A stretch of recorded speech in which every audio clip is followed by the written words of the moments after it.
let's talk about cop culture. Like, that's not something that is taught in a police academy, right? Or is it? What are you taught? Like, I know that I was taught to be scared of everything in the police department, in the police academy. And then when you go out, is that's what translates? What do you guys think? What's your opinions on that? I I think had real quick. I think it can start in the academy. I remember.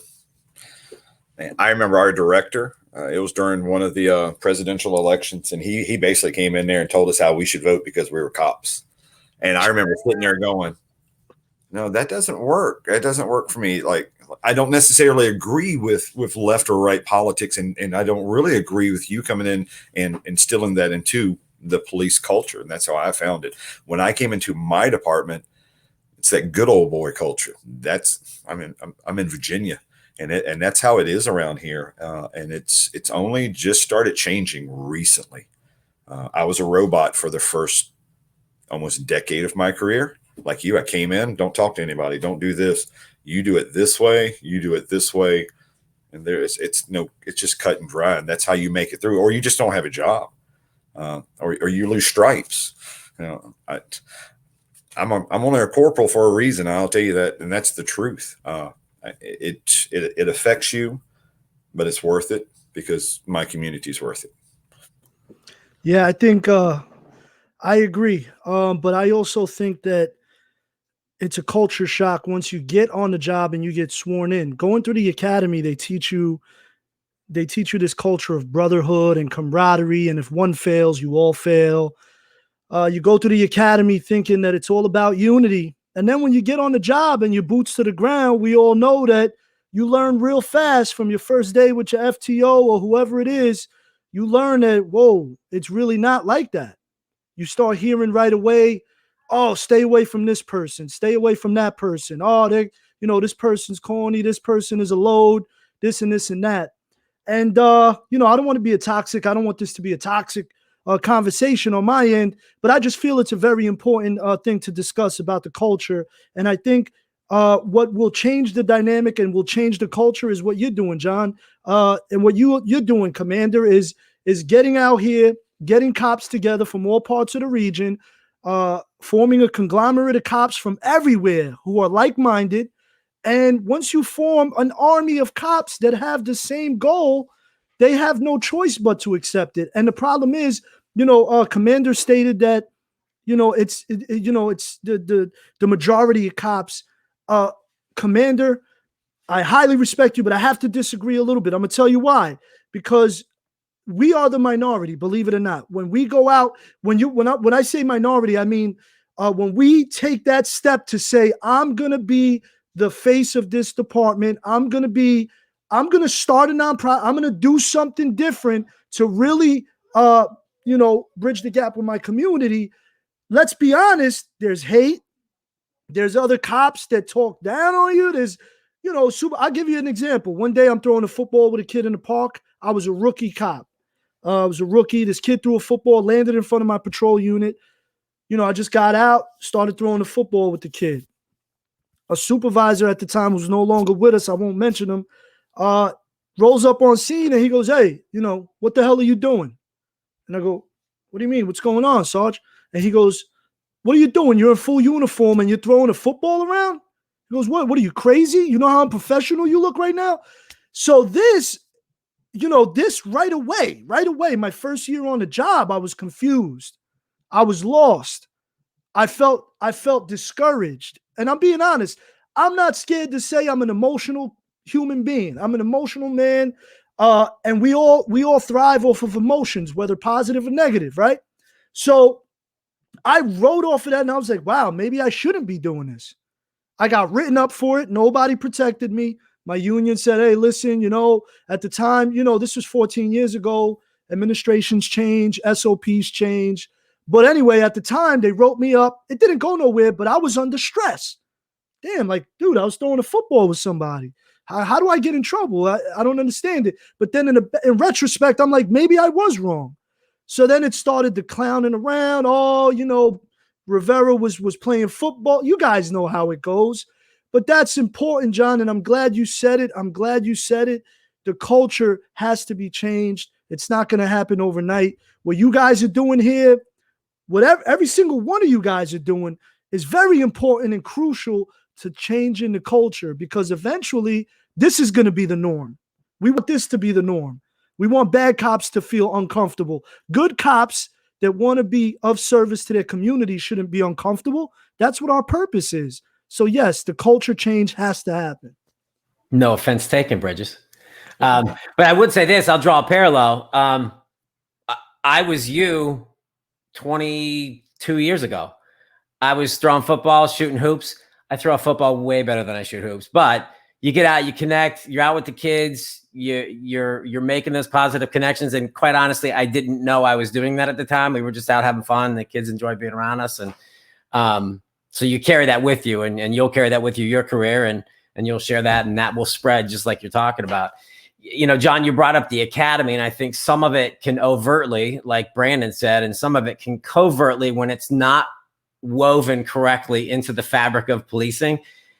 Having a proper stance, being situationally aware, and being ready to respond and react to threats on this job are absolutely real. And the stuff that they teach you in the academy is imperative to be woven into that. But if you act like a robot, have zero connectivity, communication, and empathy, and stand in a bladed stance every time you talk to someone in any situation, that's not what we're looking for. So, you know, I go back to something that Jeremy said, when God bless you for working in the jail, because I would never do that. But you're built for that, right? I know my seat on the bus, and it's not that. But you're in that situation with the Aryan Brotherhood, and he tells you, hey, man, if you respect me, I'll respect you. And you take him at face value, and I'm not saying you did, but you let your guard down and you just assume he's telling you the truth. You're shanked. All hell's broken loose in the jail. So you can treat him like a human being until you're given reason to do otherwise, and you can give him that respect, and you can treat him like an adult until it's time to change gears on that. But you still have to be situationally aware, and you still have to have that training in the academy. And I think that's, in my humble opinion, where it gets lost, is when they come out robotic and don't have the other parts to the toolbox. It can come off the rails. Yeah, that's perfect, Commander. You know, I will say, you know, I actually was on the phone with somebody. You know, we're kind of going through it in my area. You know, you get this guardian versus warrior mentality type thing that everybody's debating. What do you want? Do you want guardians? Do you want warriors? And I always say you got to have both, just like what you were saying, Commander. You have to be able to operate in those situations because you're the one that's called to go into those. Right. And so, you know, I kind of liken it to like track and field. You know, like I was a horrible 400-meter runner, never wanted to do it. And then when they asked me to do it, they didn't have me go running 400s. I had to run a mile. I had to run the 800. I had to go beyond that threshold. So then when I did run that 400, it was easy to me.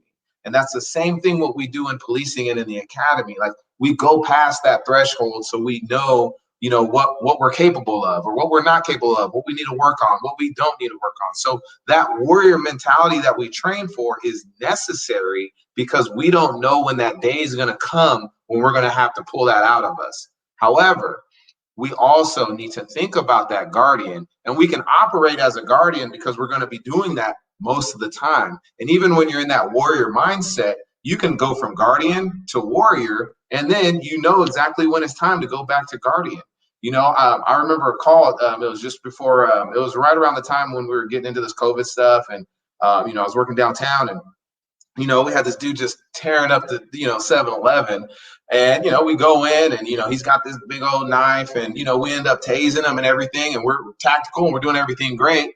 Once we get him down, everything's kind of safe. Now it's like, okay, now I'm thinking about making sure this guy isn't getting hurt by us or anybody else. So kind of go from warrior down to guardian, like, okay, hey, all right, we can back off a little bit here. We got him good. You know, everything's good. And so that can apply in every single situation for us. You know, like we go in, we have to understand what we're about to go into. We have to be prepared for if it does reach this level. A lot of times it's going to be here. And now we can start dropping down to make sure that we're safe. But then we're also empathizing with that person and understanding where they're coming from as well. And then maybe that may help us solve whatever problem that we're dealing with.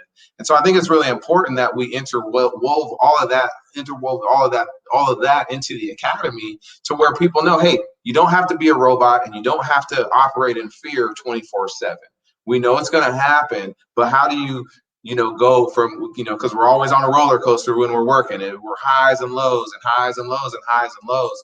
And we have to know, hey, when we're in those low parts, hey, you can smile, you can wave, you can talk to people, but you still have to keep your guard. And so just like we're just saying in the jail, like, yeah, I'm going to be respectful to you until you show me that I need to back off and handle business. You know what I mean? And I remember him telling me, he was like, be respectful. Now don't be no punk. Now don't be bringing stuff in for people and being like all soft and stuff. Just be respectful, man. Like you have your boundaries. Keep your boundaries set, but be respectful, because this is our house. This is where we live. This is where we operate.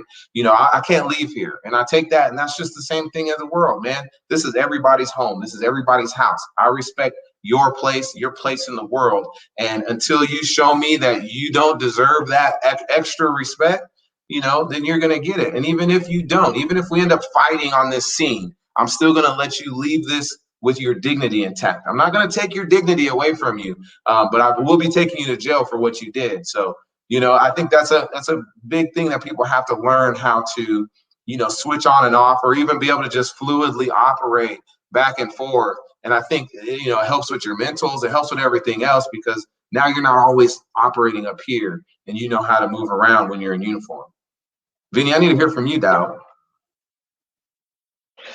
What's going on, guys? No, everything you guys are saying is spot on, man. And getting back to what Rivera was saying earlier, if you could just touch one life, I think I have Instagram. I have Bohannon and Mark and definitely John. But if you guys go to my last Instagram post, I did a coat toy drive on Staten Island, right across from the 112 precinct by the ferry, where John used to live. And my last picture is of a little boy, and we gave him a pair of Jordans few days after Christmas, and I asked him what he wanted to be when he grew up, and he pulled out a little shield from his pocket, and he had like a little shield. So if you zoom in on the picture, you see a little plastic shield, and I'm holding the sneakers like this, and that's what we do it for, man. That's what I do this for. I don't have to do this. I do it on my own time. I'm not community affairs.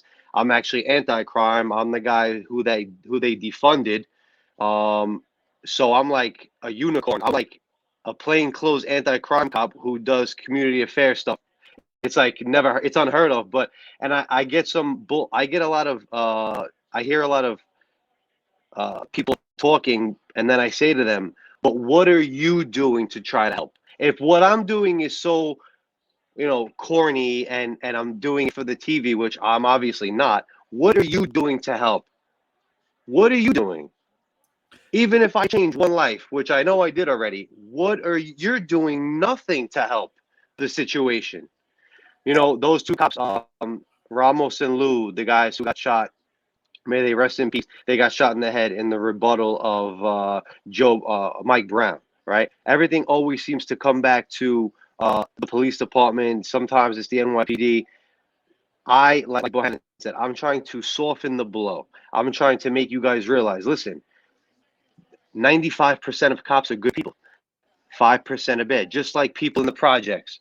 99% of them are amazing people. 1% are bad. It's such a simple concept. But when you come out of that academy, it's, they live in the projects. Oh, there's perps in there. There's all perps, bro. You took a picture with Cardi B. Oh, he's a perp. He's a perp because she's a perp. And it's just like, it's like, come on, man. Rivera, I know you. I hear, and it's funny because, bro, you call yourself a unicorn, Lou, but I gotta say, being a community service advocate and anti-crime lieutenant is great, bro. Because if you think about it, when you do community service, right, and you're one with your community and they respect you and they love you, who's gonna give you the information that you need? Right? When you need confidentials, when something's going down, they're not going to trust me. They're going to trust you, the face that they're comfortable with, the face that respects them. Like Bohannon said, I'm a firm believer. Respect can take you way farther than money can ever take you, and I take pride. My wife is here in the background, but she'll tell you how many times I take pride in this. I don't give a damn what other cops say, but I take pride when I go somewhere and I'm in the city and they yo, what's up, man? Yo, what's up? And we all know there's cops that are like, oh, look at this guy. Oh, and I'm in full uniform, you know? I don't shy away from those relationships because you know what? Who knows when I'm gonna need them. That's the way this works. Community is us. It's not us versus them. And I think we forget. Bohannon spoke about warrior and guardian, right? So that's like protect and serve.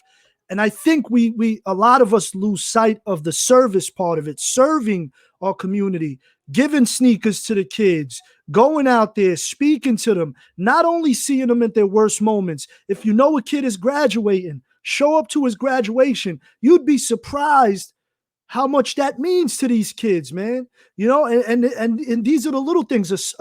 You know, obviously with the parents' permissions, text message, call, hey, how you guys doing? Anything you ever need, you call me, obviously, if it's in the spectrum of my job, you know, but, you know, and you always keep it very civil, very respectful.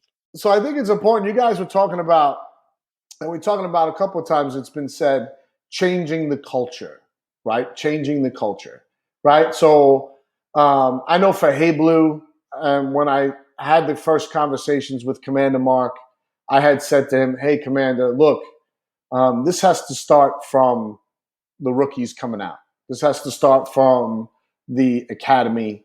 This has to start from how do we build connection that early? And we're discussing about, hey, let's bring big brothers and big sisters to the Melbourne Police Department. And, you know, they're obviously, they didn't have it yet, but, you know, they obviously, Mark was like, absolutely. I know that some of you already have mentoring companies or mentoring programs within your departments. Vinny, I believe you are part of SSP in New York City together. Bridges, I know that I'm pretty sure you were part of one as well.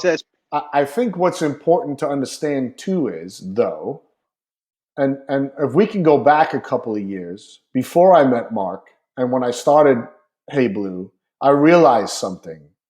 And that was, it all started actually with Tommy Norman, police officer Tommy Norman from North Little Rock, Arkansas PD. He is the most famous police officer by far out there, okay? And what I noticed was, number one, he was using social media platforms to his advantage to highlight the connections that he was making. Then I realized, number two, that his department at first liked it and then told him, you have to shut that down for whatever reason. I don't want to get into that. I don't know, to be quite honest. But then I saw that he created his own not-for-profit, right? To be able to have that impact in his community. And now I'm staring at least two men right here, right? Bridges and Vinny. You both started your own not-for-profits. I know I started my not-for-profit, which is a school, to be able to build connection. The school that I started is literally a school that focuses on building connection and place-based, project-based learning. But let's talk about changing the culture. Let's talk about, Vinny, I want to start with you on why you felt so compelled, because I know that starting a not-for-profit is not cheap. It cost me, I think, about $3,000 of my own money to be able to have to do that and get all the infrastructure correct. I know how much that it's very, very expensive and time-consuming, right? So let's talk about changing the culture. Let's talk about what Vinny, what Bridges, but also what are we all doing to change that culture? So I want to start with Vinny. All right, so John, to be honest, we there used to be a nonprofit called New York City Police Alliance. It was started by a sergeant named Joe Crescido in 1994, and it was to basically build a development with juveniles before they in the community before they grew up in that and took the wrong avenue. They wanted to catch them early before they went down that road. So it was called the New York City Police Alliance. When I did my charity drive 2 years ago, Joe Crescido reached out to me and he said, I'm getting older. I'm in my 70s now. I want to get rid of my nonprofit. I'm just going to get rid of it unless you take it over. At the time, I was starting my fitness business, Finest Fitness, for MOS to get back into shape, and I became a personal trainer. So I was taking that angle, and I said, Joe, I can't do it. It's too much. Forget it. 6 months went by, and I said, nah, it's a lot, but I'm going to take it from him. So I called Joel, my partner, who was on the last show, and we actually both took over the New York City Police Alliance, and we changed the name to Cops Who Care. We had the Charities Bureau on board, the New York State. You guys know how it is. You got everything. All the names had to change over, and we basically just took his nonprofit and made it ours. And I actually just got you guys see the post soon. We just got a $2,500 donation from a childhood friend, and we're gonna buy Kindles, and we're gonna have a charity drive in the summer. And Rivera, if you want to jump in, we could do like a New York, New Jersey summer give back. NYPD and whatever department you're with, we could do a joint tri-state area give back for the summer. We could give out slides, tank tops, shorts. We can get a DJ. We could have the NYPD recruitment section, whatever department you're with, and we could just have a huge thing. That's what we enjoy doing. That's my passion, and I wish we were closer to Florida, but we could all still make things happen in our respective states and still work together somehow. Absolutely, bro. I'd be honored, man. Every year I stop because of the COVID, but we do a flag football tournament. And this year I wanted to do, God willing, everything works out with the COVID.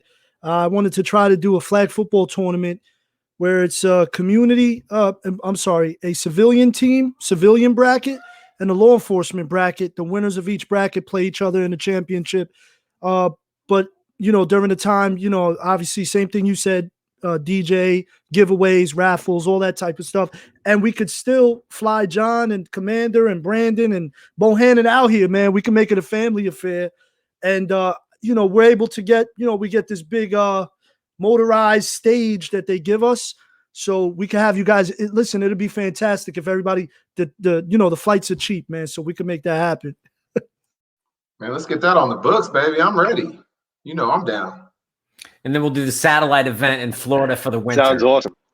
And then we can do Austin year round. So, Hey, Right. so the only thing I would ask on that is, can we do it where instead of it being like community bracket and a police bracket, can it be where the teams are made up of have to be made up of 3 cops or 3 community members and 2 cops, so that a team of 5 has to involve police and community on the same team? I remember that we did that, Vinny. I was part of the Cops and Kids basketball tournaments when I worked in the 6-0, and we did that. And I'm telling you right now, like it's every kid's dream that grabs a rock to dunk on a cop. They want to do that so bad so they can and it kind of changes when you're on the same team. You know what I'm saying? And that we're working together and we're plotting so that you can dunk on a cop that's on the other team. You know what I'm saying? Yeah. And that will all work, that everybody's working together and all that kind of stuff. So I would ask that maybe you consider that as a slight tweak to it. And then here's what I'd like to do. I'd like to take it even further. Okay. And this is what we've been doing here. Commander Mark and I have been doing it here with the Selfies for Change program. So at that event, let's flood it with a bunch of cops. Let's get, cops from New York, cops from New Jersey, and all the cops that are there. Their sole purpose is to connect with the community. And we'll get people, whoever comes up there, they take a selfie with the police officer and they upload it to the social media using the hashtag HeyBlue. And we'll get local businesses to sign on and pledge $1 for every selfie that goes up. That $1, all those pledged dollars, goes to a local family in need. Because that's what we've been doing with HeyBlue and Selfies for Change here in Melbourne. We did it 2 times before COVID. We were able to raise $500 for a woman who had a couple of special needs children who needed to get a vehicle to be able to move them around and get them to the services that they needed. And we also did it to benefit a family. It was a woman that was living in the woods. She had 4 children living in the woods, and she was pregnant with a 5th. And the cops that went out there, and all they did was just take a selfie, and people just uploaded it. And all of that positive got that woman out of that situation and into stable housing. Now, and Mark, you can talk about this and be honest, every single cop that participated, they were standing there when we handed that check over, so that they saw that something just so simple as being like, cheese, and taking that picture got a family what they needed, got them out of what they were doing. Mark, take a second, man. Talk about that. Absolutely. So it's one of the many pieces of the puzzle, John, that I love to talk about. It's a full circle moment. So the big one, the last one that we did was National Night Out. So it's an opportunity for any of you to do that when we do that annually. And we dispatched probably 6 officers that were available for the Selfies for Change during that event at multiple locations throughout the city.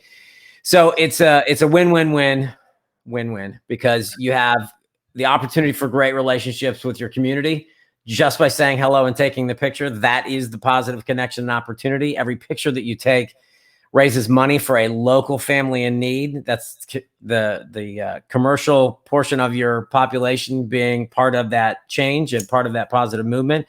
You're benefiting someone locally. And then when that happens, we don't give money, we give the resources that are needed so they aren't misappropriated or used incorrectly. And the officers that are involved in that Selfies for Change program are there when the big check and the picture is done, and they see, to John's point, tangibly the end result of that simple act of saying hello and taking a picture, and then that teamwork of your community members, your commercial community members, and your law enforcement officers working together to find those solutions. And it's pretty profound. Thanks, man. So I would love to be able to coordinate all of that with you. I happen to think that when you have an officer like the ones that we're all talking about, right? These, like, I guess you would call them like negative Nellies, right? Oh, you're going to go out there, you're going to TikTok, you're going to do this. Oh, you're building connection, right? But when you have them, and those are the guys that are standing there. And the whole purpose is to have the public actually seek them out, to have this positive interaction, to be able to do this, so that they can, say that, hey, man, I took 25 selfies today with people. Look at that.